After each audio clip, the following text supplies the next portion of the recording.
Quiero saludar en este momento, en una entrevista que vamos a hacer muy importante, a la doctora Dania Islas Preciado. Ella es investigadora en neurociencias.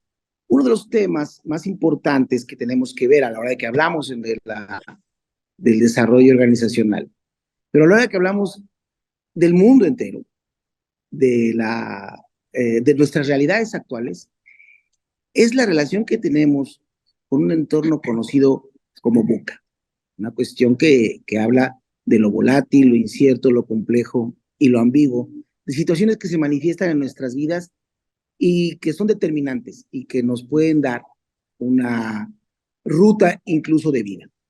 Para hablar de ese tema quiero hacerle algunas preguntas a la doctora Preciado, pero antes de ello agradecerle su presencia y darle la bienvenida. ¿Cómo se encuentra hoy, doctora? Bien, Daniel, muchas gracias. Gracias por la introducción, por la presentación y pues aquí listísimos para platicar un poquito de los temas que ya más o menos mencionaste.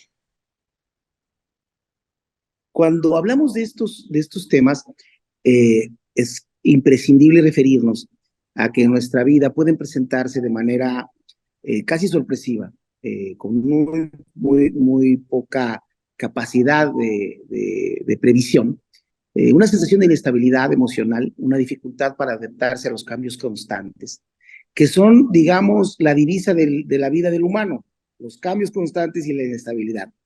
¿Es así, doctora?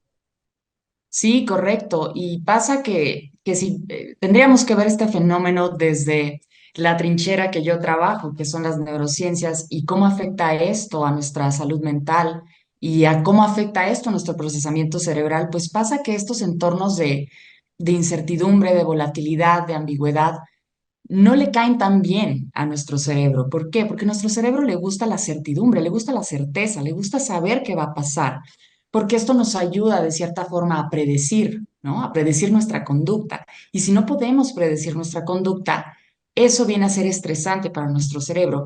Y esta palabra de estrés que hemos venido escuchando tanto, ¿no? Y que tiene mucho que ver desde el foco donde se vea. Desde el lado de la neurobiología, el estrés tiene un efecto en nuestro cuerpo, produciendo una hormona llamada cortisol, que a lo mejor y nos suena un poquito, porque es la llamada famosa hormona del estrés, ¿no? Y pasa entonces que estos entornos de incertidumbre nos generan secretar cortisol u hormona del estrés. Y el estrés en cantidades moderadas es bueno. ¿Por qué? Porque nos ayuda, nos impulsa, es este reto que necesitamos día a día. Y el estrés de forma aguda, ¿no? De al que me estoy refiriendo, que se presenta en una sola ocasión y que nos impulsa a salir adelante. Podríamos decir que es benéfico para nuestra salud, pero cuando estos entornos de mucha incertidumbre se repiten, se prolongan, se convierten en un estrés crónico. Y tener este estrés crónico hace que nuestra hormona del estrés, el cortisol, se mantenga alta, se mantenga de una manera sostenida y hace que nuestro organismo tenga efectos negativos por estos niveles elevados del cortisol. Eh, um, y estos son los llamados efectos del estrés crónico, que nuestro cerebro secreta o manda la señal de secretar mucho cortisol y hace que nuestro organismo no se pueda adaptar de una mejor manera. Y con adaptar me refiero a elegir la mejor conducta que me sirva para salir adelante de una situación o problema. Estoy pensando inevitablemente cuando hablo con una científica en la formación cognitiva que como humanos tuvimos, que nos llevó de abandonar nuestra condición nómada, nuestra condición de mucho estrés, a buscar aquellos campos fértiles que nos permitieran convertirnos en seres humanos asentados, que pudieran tener cultivos. En la actualidad, parece que estamos así todo el tiempo y que estamos tranquilamente en nuestras oficinas, en nuestras empresas, en nuestros trabajos desarrollándonos así. pero sucede con mucha frecuencia que todo cambia y hace solo unos pocos años nos enfrentamos a un cambio drástico, volátil, imposible de medir, imposible de responder fácilmente. Y eso generó en muchas organizaciones un impacto como el de un asteroide en el planeta.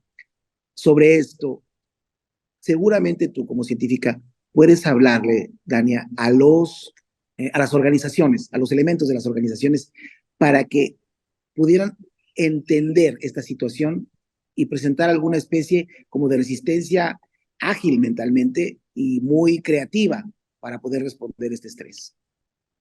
Claro, sí, este evento tan estresante y tan incontrolable que fue para nosotros los humanos, me imagino que nos estamos refiriendo a la pandemia, ¿no? Por COVID, que nos hizo enfrentarnos a situaciones que no pensábamos que nos íbamos a enfrentar, ¿no?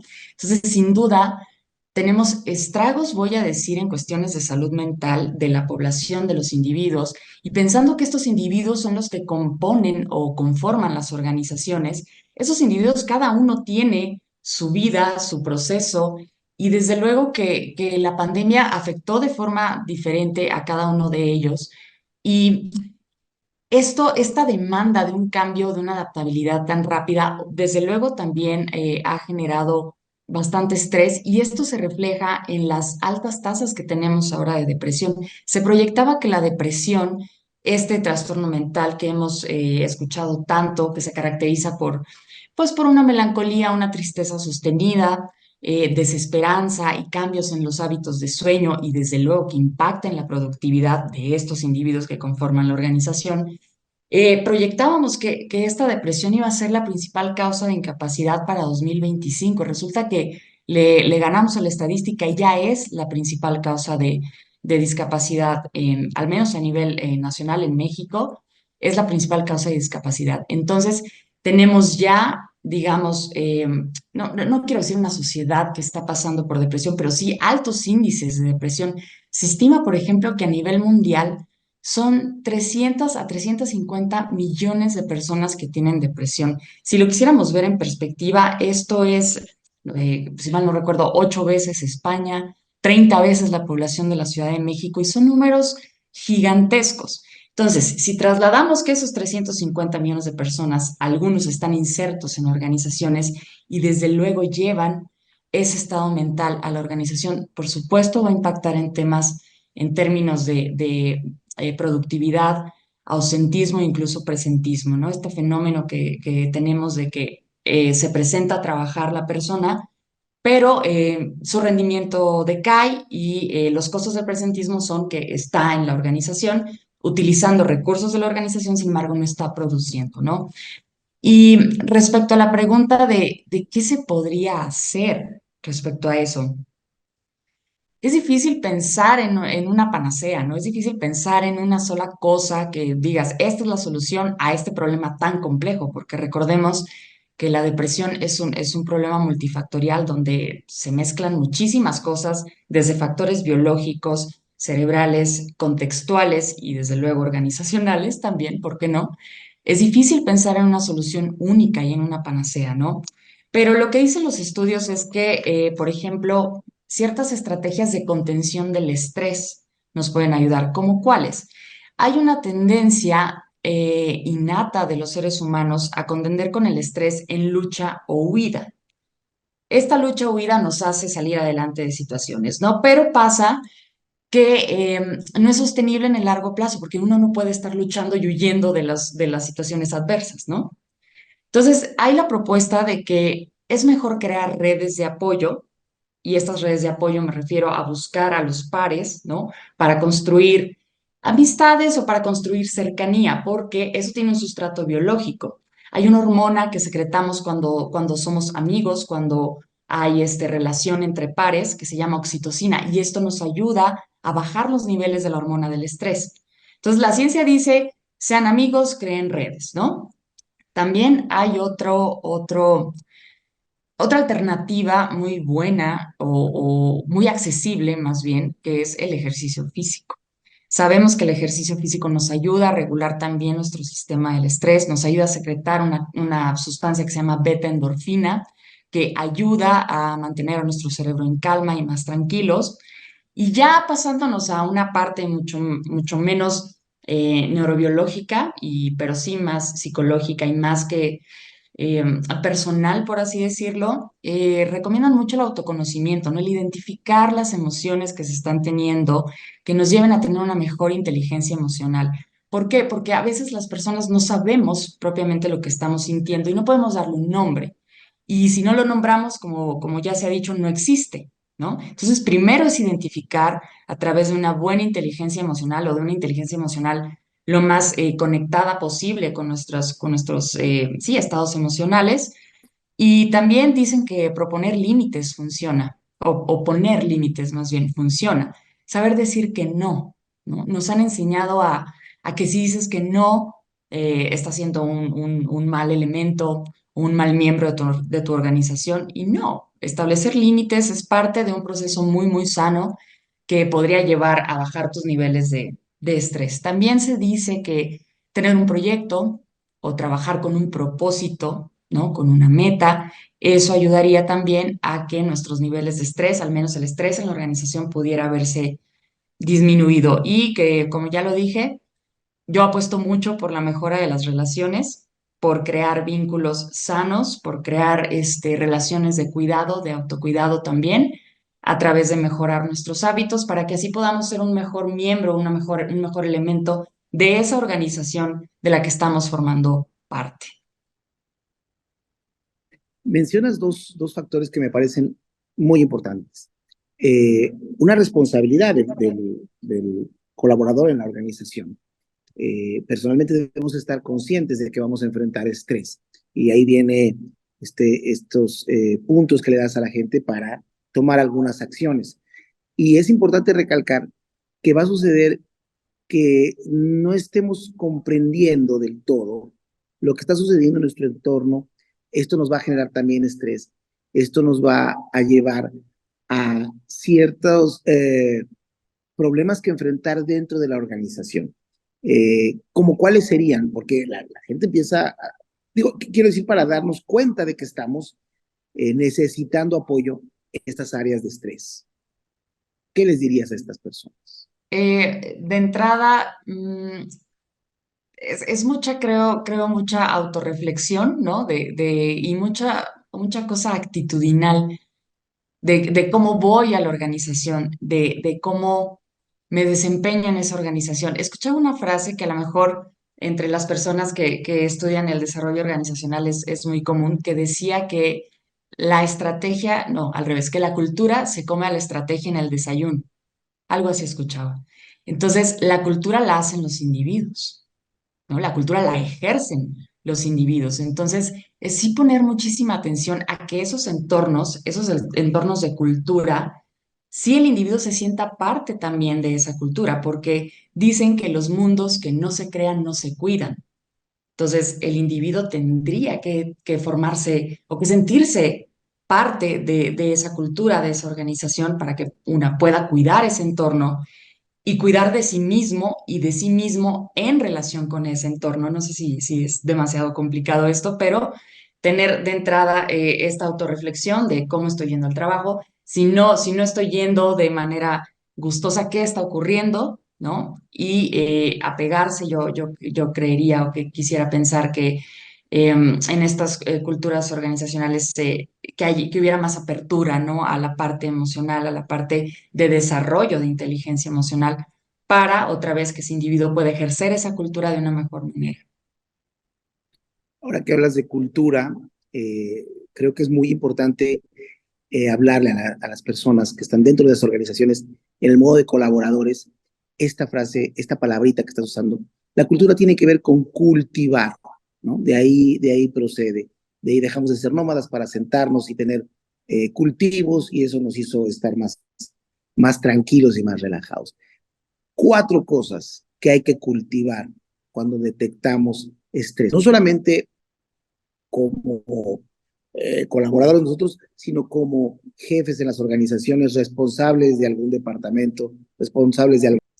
Cuatro cosas. Ok. Yo podría pensar una así en desempeño, ¿no? O medirlo.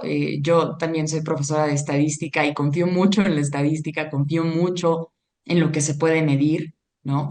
Entiendo que a veces es complicado medir todo, ¿no? Pero también confío mucho en que no todo tiene que ser cuantitativo, también puede ser cualitativo, ¿no? Y una de las primeras cosas que se empieza a notar cuando alguien no la está pasando bien, cuando alguien está con bastante estrés, una de las primeras cosas que se afecta es el sueño y un organismo que no duerme bien se nota, ¿no? Ahora también patrones alimenticios. Después del sueño viene la alimentación. O bueno, quizá no primero, pero van muy de la mano, ¿no? De las primeras cosas que se afectan son patrones alimenticios y patrones de sueño. Entonces, si pudiéramos estar atentos, ¿no? Y echar mano de a lo mejor algunas células que se identifiquen dentro de la organización, ¿no? Que pudieran tener algún sensor de monitoreo que nos diera estos indicadores, perdón, cualitativos de un organismo que no se ve bien. Eso, ¿qué otra cosa podría ser? Quizá, no sé si es posible la facilitación de talleres, ¿no? Talleres para el autoconocimiento, para la autoidentificación de estos estados emocionales, contingencia del estrés. Hay muchísimos talleres de contingencia, de manejo de contingencias del estrés orientados a la organización, desde luego. Entonces, a lo mejor hacerlo de cierta manera, si es posible, ¿no? La organización, hacerlo sistemático, ¿no? Implementarlos y ofrecerlos a la comunidad. Yo tuve la oportunidad de hacer una estancia en el extranjero y teníamos como acceso a ese tipo de talleres, ¿no? Que nos ayudaban con la gestión del estrés académico en este caso y funcionaban bastante bien. Ahora, entornos que permitan y que no castiguen el descanso, porque el descanso es parte de la recuperación y parte también de la productividad, aunque se oiga medio ilógico, pero un organismo que no descansa no puede producir. Entonces, eso se me ocurriría de pronto. Excelentes recomendaciones y muy prácticas, porque si estamos enfrentando este entorno de volatilidad, incertidumbre, complejidad y ambigüedad, que es muy frecuente en las organizaciones, lo detectamos, lo atendemos, seguramente tendremos algunos resultados. ¿Cuáles serían los resultados que tú a corto plazo podrías decirle a los organizadores, a las personas que trabajan en las organizaciones, a los colaboradores que van a tener prontamente si atienden de manera puntual este tema del estrés? Bueno, de entrada creo que el mensaje de la organización sería me estoy preocupando por ti, estoy sintiendo empatía por ti, miembro de mi organización. Y creo que eso es muy bien recibido en las personas que formamos parte de una organización, porque, como dije, nos sentimos parte de ese mundo, parte de esa cultura, y entonces vamos a hacer lo posible por cuidarlo, incluso en momentos de adversidad. Correcto.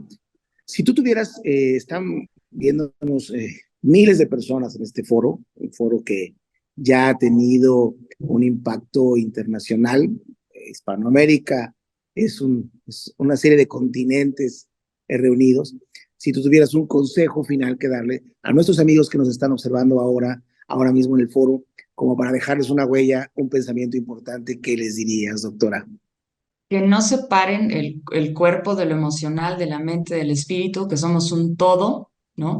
Que no tengan miedo a acercarse a la parte emocional. Hablar de la parte emocional no nos hace débiles, por el contrario, nos hace seres muchísimo más fortalecidos, muchísimo más autoconfiados, porque no podemos confiar en lo que no conocemos. Entonces, si nos autoconocemos, podemos confiar más en nosotros y tener un mejor papel, un mejor desempeño del papel que nos toca en la organización.